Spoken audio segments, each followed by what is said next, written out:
Shalom, la paz inigualable del Padre Eterno ocupe por completo sus almas y corazones. Soy Javier Bacallao.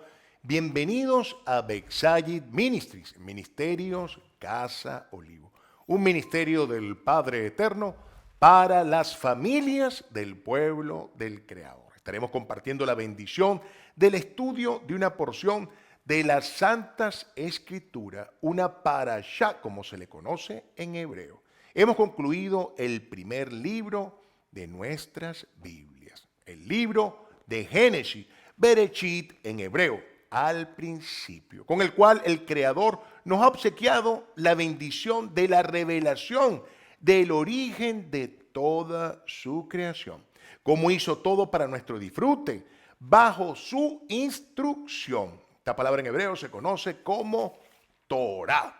Cómo nos hizo a su imagen y semejanza del polvo y cómo colocó en nosotros su aliento que nos da vida.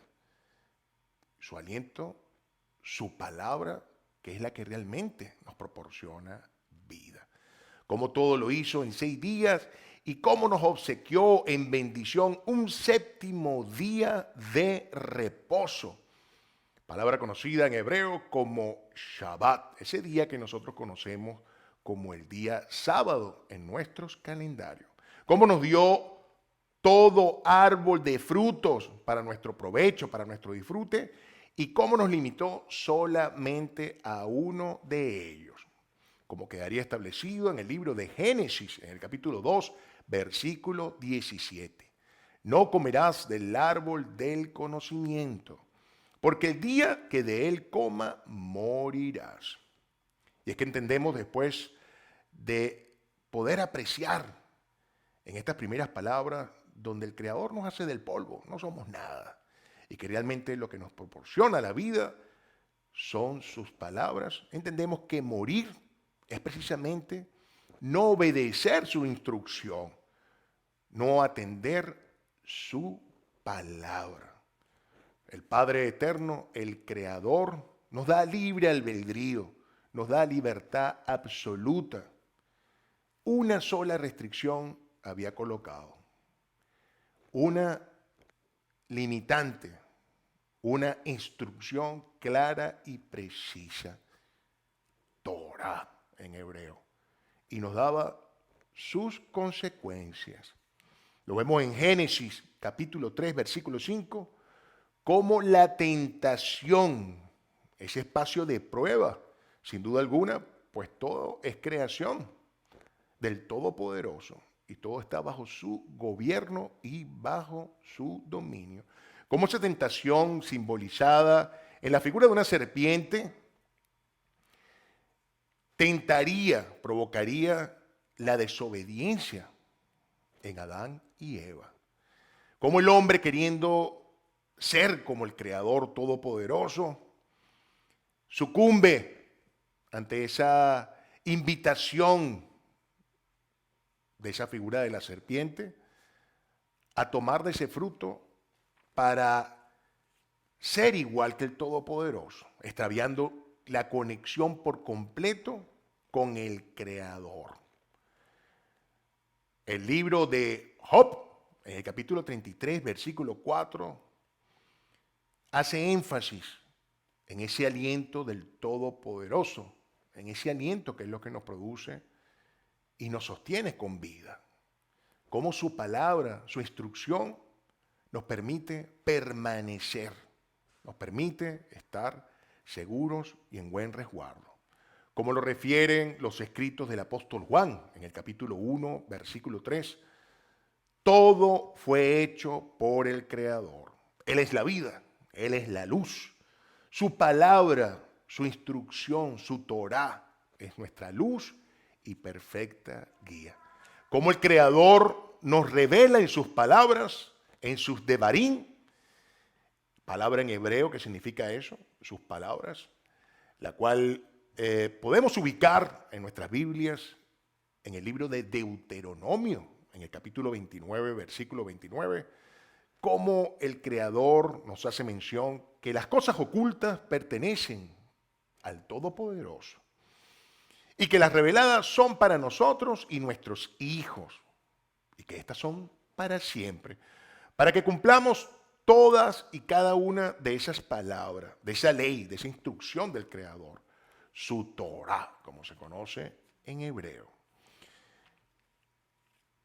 Como el libro de Génesis nos dio una perfecta evidencia de cómo la desobediencia a la instrucción del Creador tiene sus nefastas consecuencias, como nos muestra cómo una familia fiel a la instrucción del Creador materializó en cada una de esas instrucciones esa arca que le permitiría sobrevivir a la muerte por ese diluvio que permitió el Creador que se diera sobre la humanidad, dando término a la vida de todos aquellos que insistieron en sus permanentes rebeliones.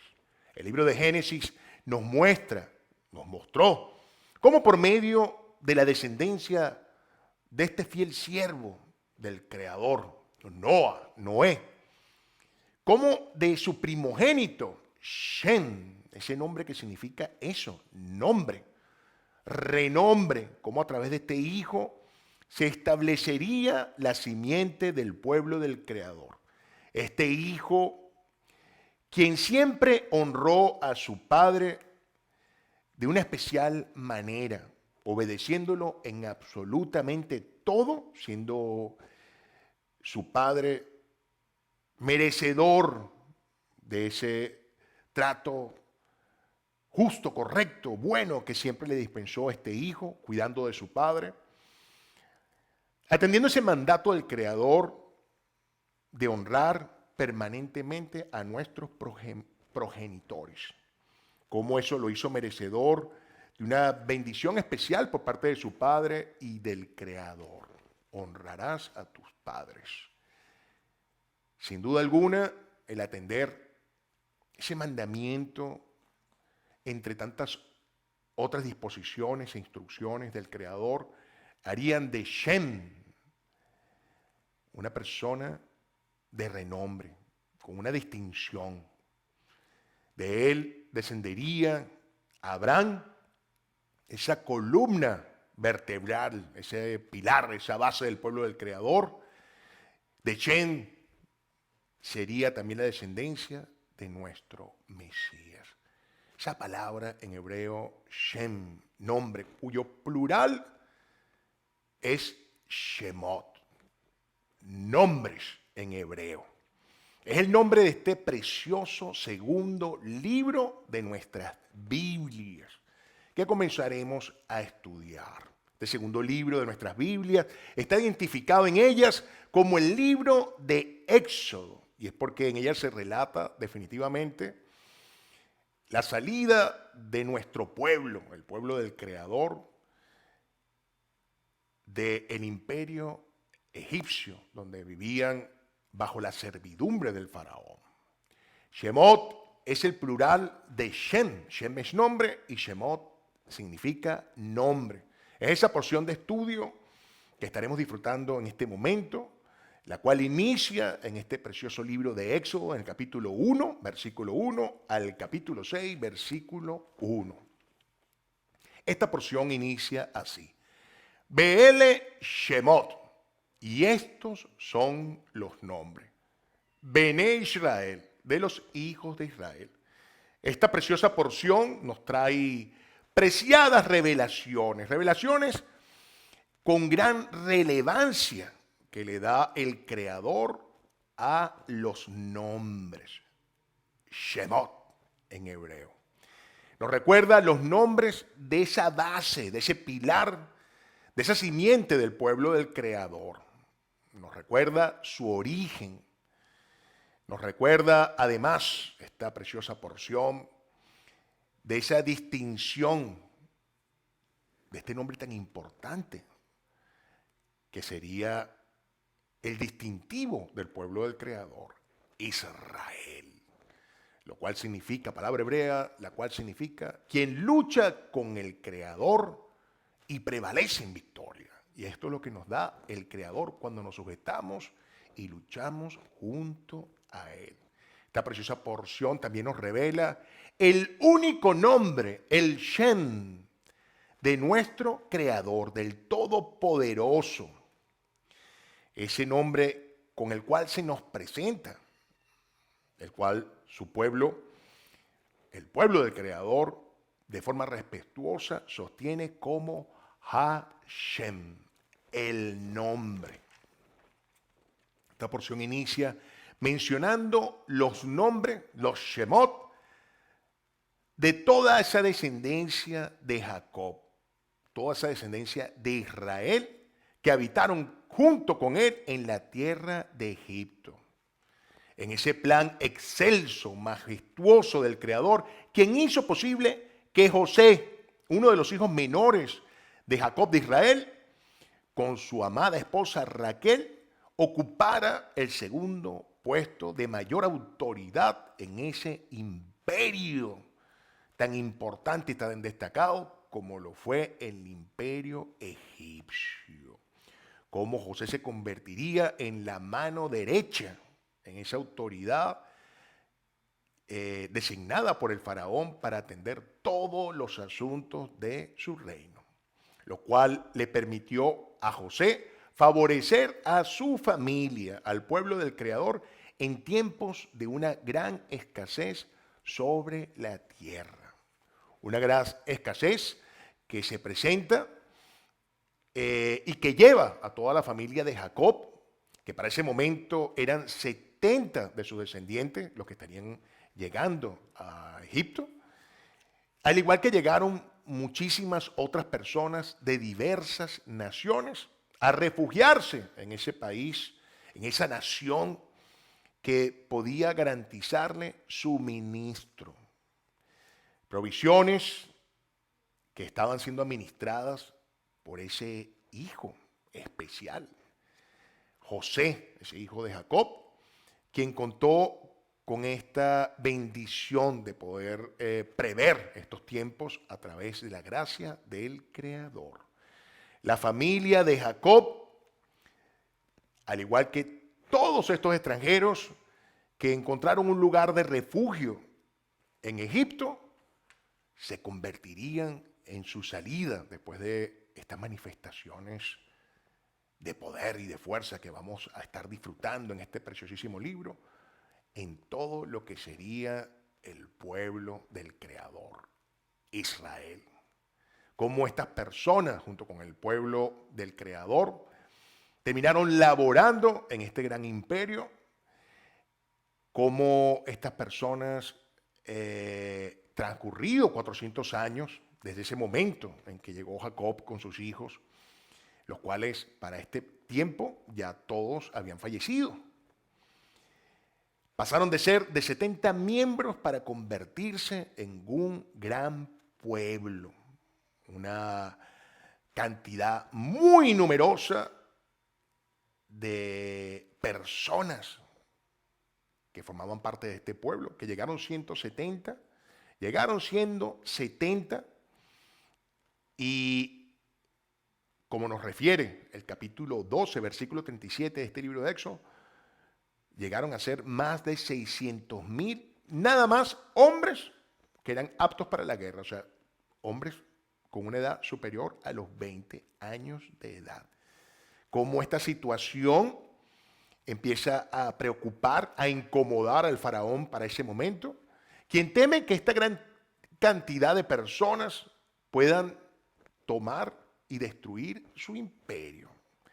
El faraón siente la necesidad de asegurar no se sigan multiplicando y sigan incrementando el número de estas personas en sus tierras, y para ello decide asignarles mayor cantidad de trabajos que le pudieran agotar, de tal manera de desanimarlos, de restarle fuerza para que no siguieran ampliando sus familias.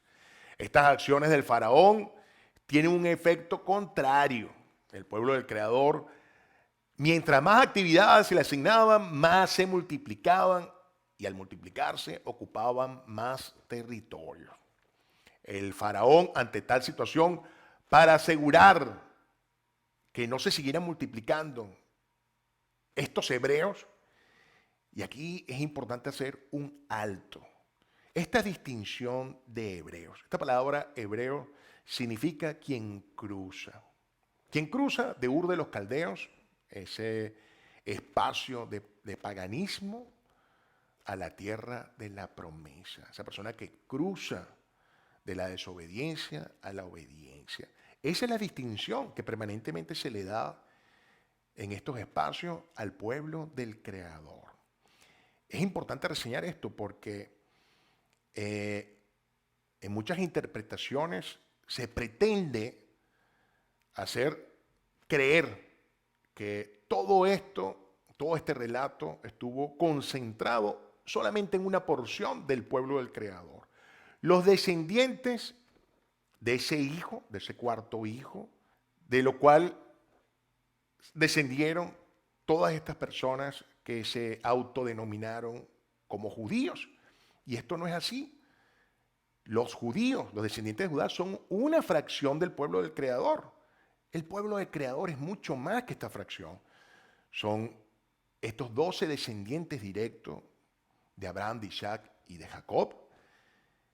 Y son estas personas que en este momento, en este episodio tan hermoso narrado en este libro de Shemot, de nombres, de Éxodo, todos estos extranjeros que se encontraban en las tierras de Egipto, laborando por esa hambruna que existió en un momento determinado y terminaron trabajando, sirviendo el faraón a este imperio, se integrarían a esta familia, a estos descendientes, por instrucciones del Creador, donde aceptando que Él es el único soberano en sus vidas y cada una de sus instrucciones serían parte de este pueblo divino, de este pueblo separado por el Creador.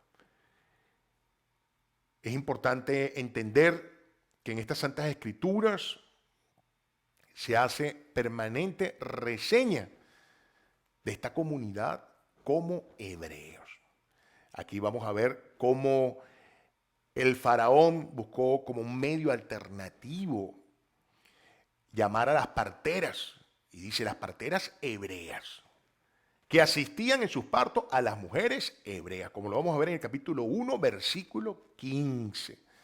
Cita a estas mujeres para ordenarles que den término a toda vida de todo bebé varón que den a luz las mujeres hebreas.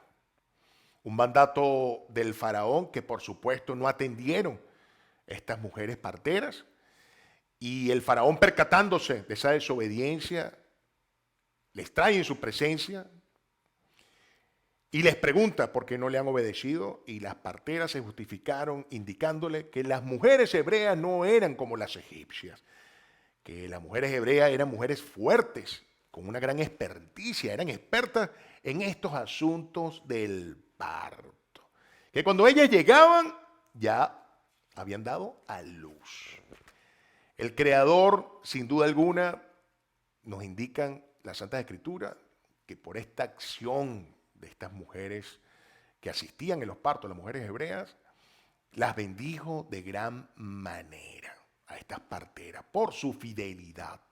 El pueblo del Creador se seguía multiplicando y cada vez se hacía más fuerte. Esto el faraón, sin duda alguna, lo llevó a tomar una acción más drástica. Ordenó que todo niño varón, todo bebé varón que naciera de los hebreos, fuera lanzado, fuera arrojado al río. Las Santas Escrituras nos mencionan que había una pareja de este pueblo, del pueblo del Creador, ambos descendientes del tercer hijo de Jacob, de Israel, con Lea de Leví, Amram y Jocheber, quienes ya tenían dos hijos, Aarón y Miriam. Tuvieron a este bebé varón, el cual no pudieron mantener por mucho tiempo oculto. Y le colocaron entonces en una canasta segura a las orillas del río. Su hermana Miriam lo custodió en todo momento, hasta toparse con la hija del faraón, quien se encontraba en ese momento a las orillas del río. La hija del faraón toma la canasta, observa que en ella hay un niño que está llorando, se conmueve, se compadece de este niño, sabiendo que era un niño hebreo. En ese momento Miriam se le presenta y le ofrece una mujer que pudiera amamantarlo el tiempo necesario. La hija del faraón, quien tenía intenciones de quedarse con este niño, acepta esta propuesta. Miriam le presenta a esta mujer sin que ella sepa que es su madre, que es Jochebed, y le ofrece un pago por amamantar a ese niño, el cual ella adoptaría. De tal manera que la propia madre del niño le amamantaría, permitiéndole ser salvo de ese destino que le esperaba, ser salvo de las aguas, lo cual dio espacio para que le fuera colocado el nombre de Moshe, lo cual significa precisamente eso, Moisés, salvado de las aguas. Este niño fue regresado en el tiempo donde dejó de amamantarse con la hija del faraón, quien sería su madre adoptiva. Pero en todo momento, Moisés, este niño, conoció de su origen hebreo y de su verdadera familia. Creció con los lujos y privilegios de la casa del faraón. Miren qué bendición.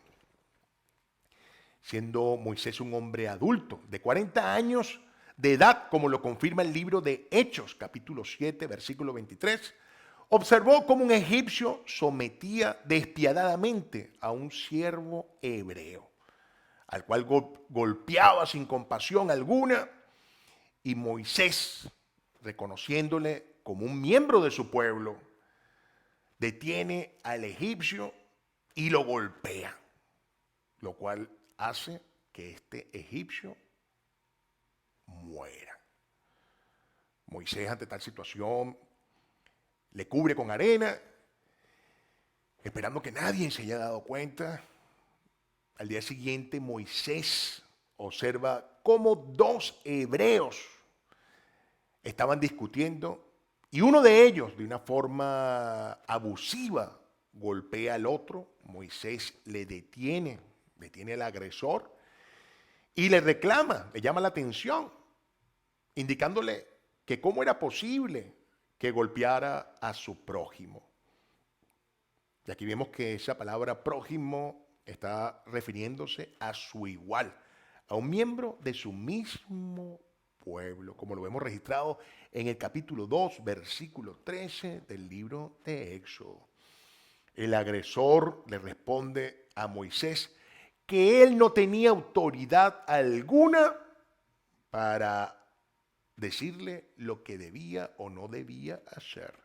Incluso le pregunta, ¿me matarás como lo has hecho con el egipcio? En este momento y ante estas palabras, Moisés queda invadido de sentimientos que le hacen sentir inseguro y toma la decisión de renunciar a todos sus privilegios, esos privilegios que le permitía disfrutar el vivir en la casa del faraón, y parte a tierras distantes. Llegando a estas tierras, a la tierra de Madián, se detuvo a reposar en un pozo de agua, donde se encontraban unas mujeres, todas ellas hermanas, dando de beber a las ovejas de su padre. En ese momento unos pastores que estaban por ahí se acercan a ella y corren a estas mujeres del pozo. Moisés, viendo esta injusticia, interviene, ayuda a estas mujeres no solamente a atender esa situación incómoda con estos pastores, sino que además a asistirles en darle de beber a las ovejas.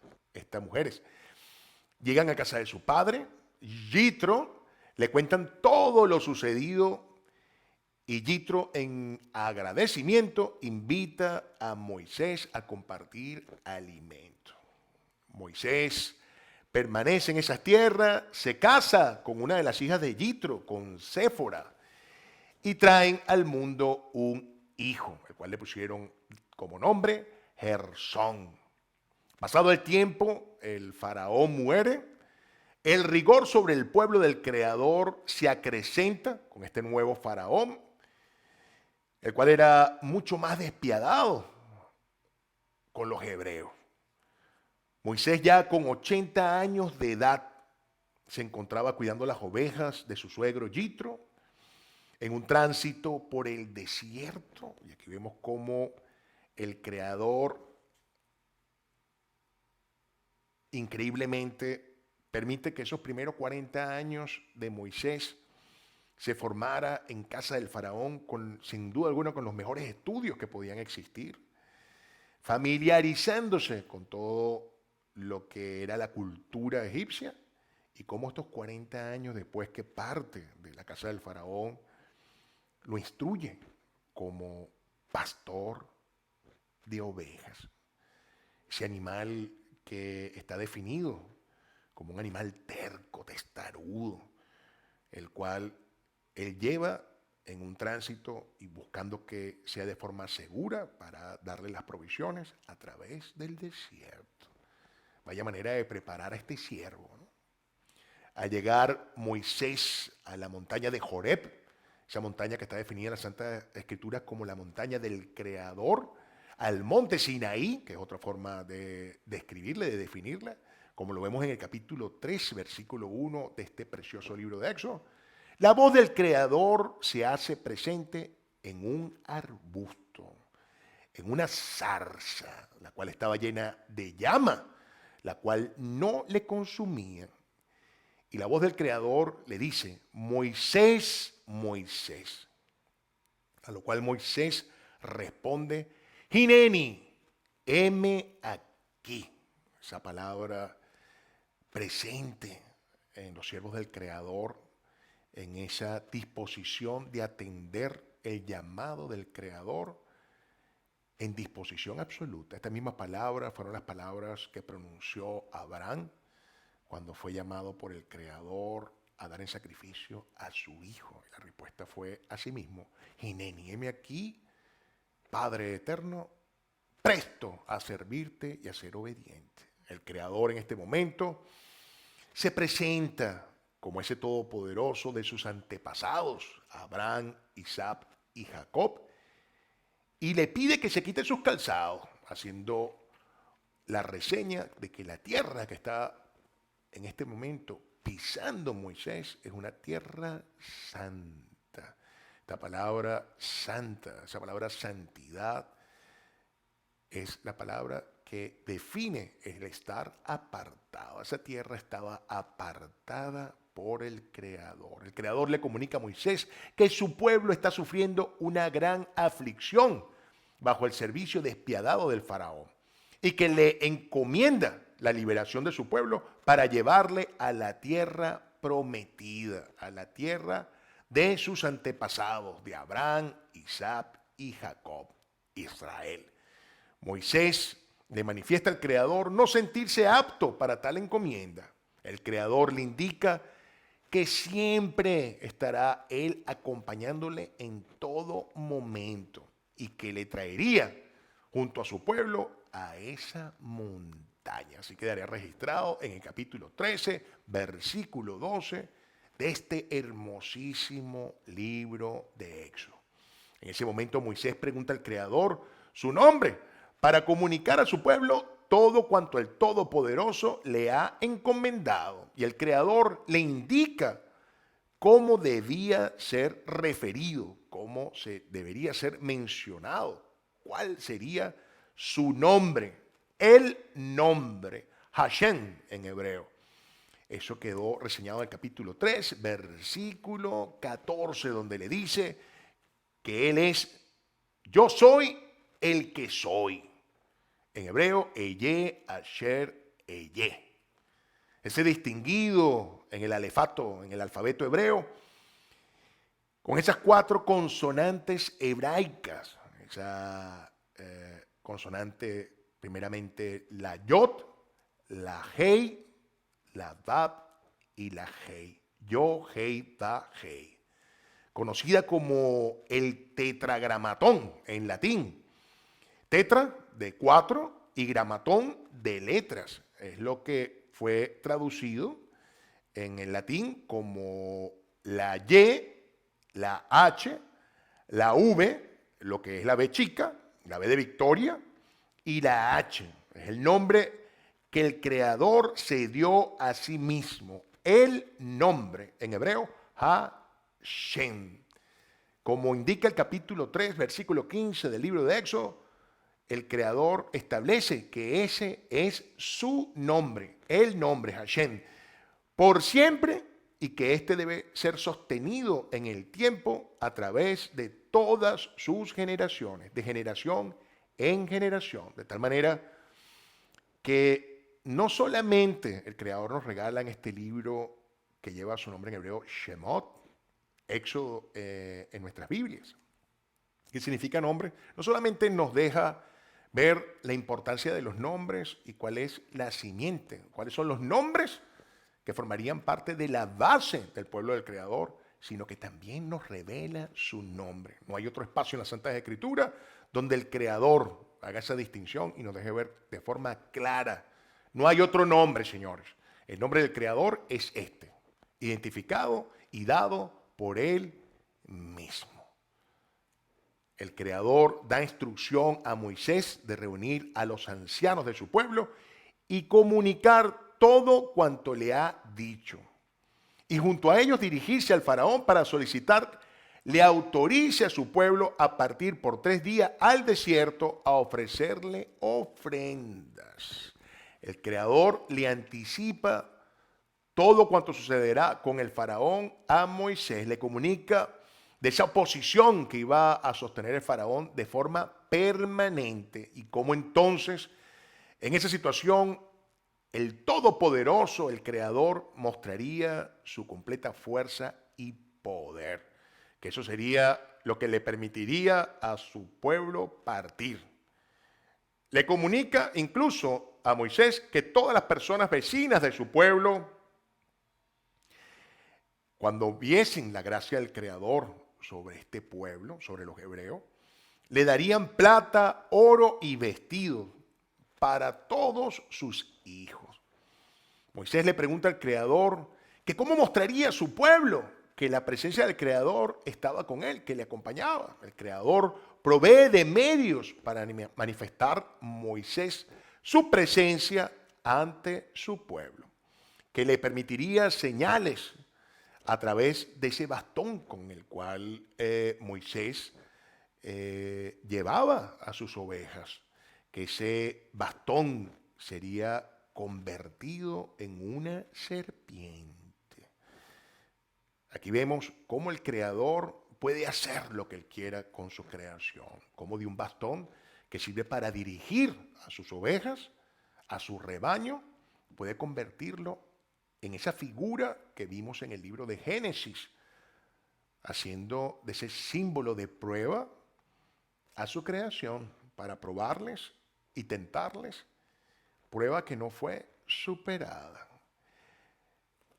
Como el Creador le da también una señal adicional a Moisés, que al colocar su mano en su pecho podía convertirse ese espacio en un espacio infectado, un espacio con esa enfermedad que se le reconoce como Sahara, como lepra, unas escamas blanquecinas, y cómo al llevar nuevamente esa mano pudiese traer salud a ese espacio de su piel, mostrando cómo el Creador es quien permite este tipo de consecuencias, de enfermedades, y cómo el mismo Creador puede sanarla. Cómo puedes transformar, además, en una señal adicional, el agua del río al arrojarla en la tierra en sangre. Por si quedaba alguna duda, esta señal adicional también permitiría hacerle ver a su pueblo que el Creador estaba presente a través de Moisés.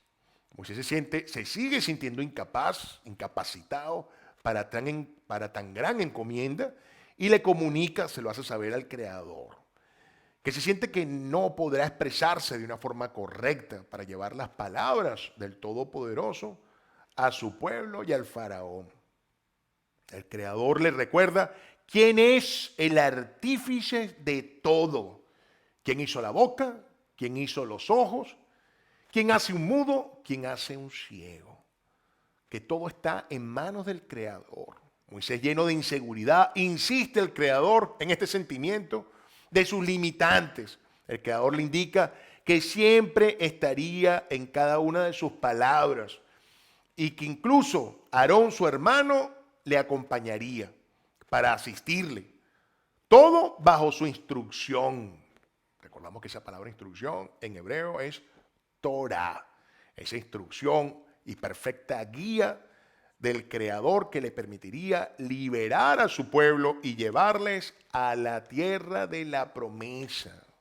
Moisés comunica a su suegro Yitro todo lo que le ha acontecido, todo lo que le sucedió y su intención de partir. Su suegro le desea el bien en su propósito y Moisés parte con su familia a Egipto. Y en el camino el Creador se presenta en una situación donde puede perder la vida. Puede perder la vida Moisés. Su esposa Séfora siente la necesidad de circuncidar a su hijo y lo hace tomando una piedra filosa y cortando el prepucio de su hijo, dando fiel cumplimiento a esa instrucción del Creador dada a Abraham cuando tenía 99 años de edad, de circuncidar a todos los nacidos en su familia, a todos los que habitaran, entre ellos incluso, reconociendo con este hecho, con este acto, la autoridad suprema del Creador y reconociéndose como parte del pueblo del Creador, como está registrado en el capítulo 17, versículo 9 del libro de Génesis.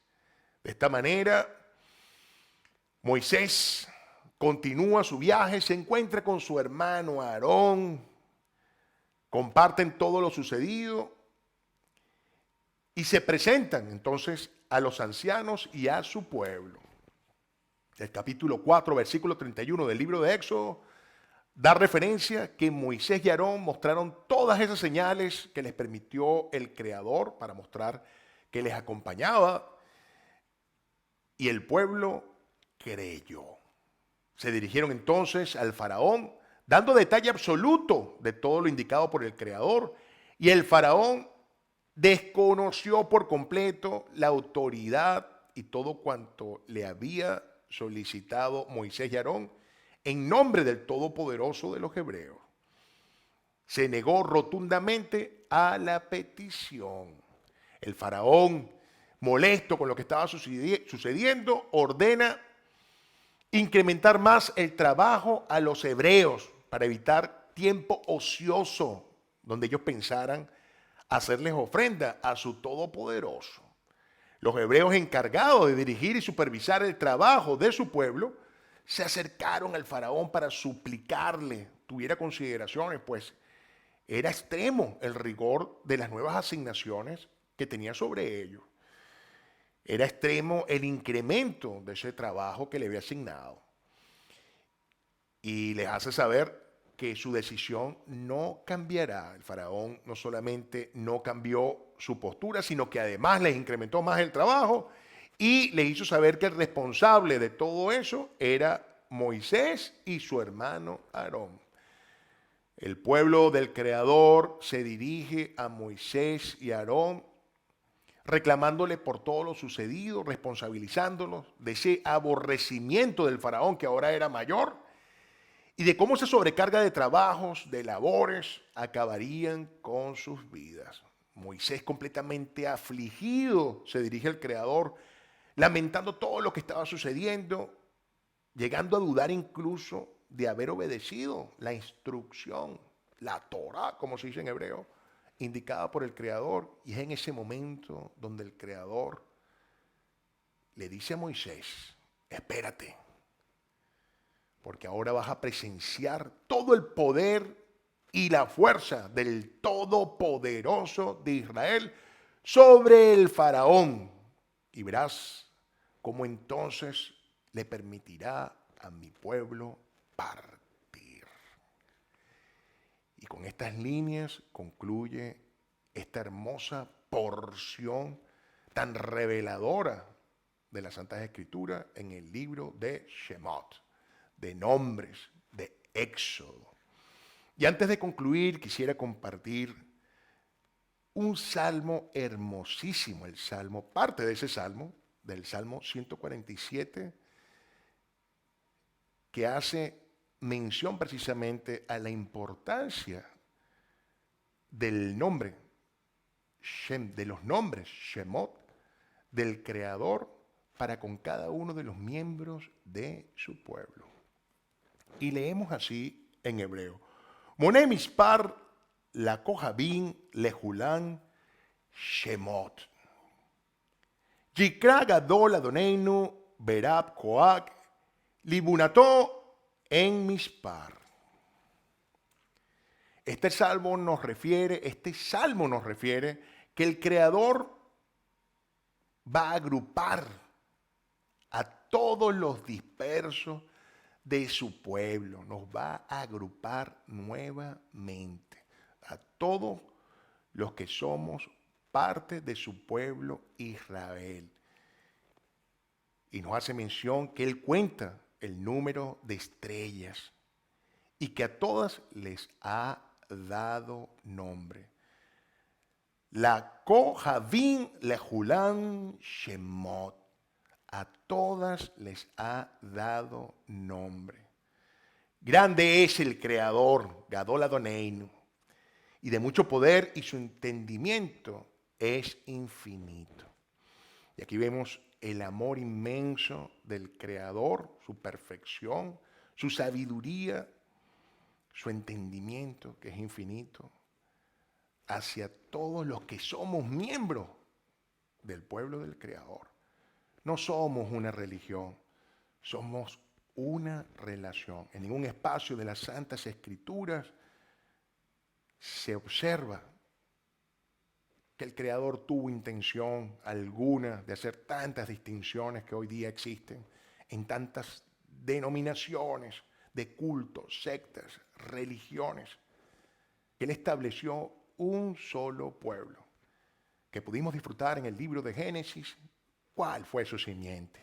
Como de Shem, ese hijo especial de Noa, en esa obediencia obtuvo bendición, como de él descendería toda la simiente de Abraham, de Isaac, de Jacob, de toda esa base que sería su pueblo, que tendría un propósito para vivir en cautiverio y al ser liberados, recoger a todas esas naciones que se encontraban en ese gran imperio egipcio, sumergidos, sometidos en el paganismo, y cómo el Creador los llevaría con esta simiente y juntos haría de todos ellos un solo pueblo, con un solo Creador, una sola ley, un solo destino, la tierra prometida. Que la paz inigualable del Padre Eterno siempre ocupe por completo sus almas y corazones.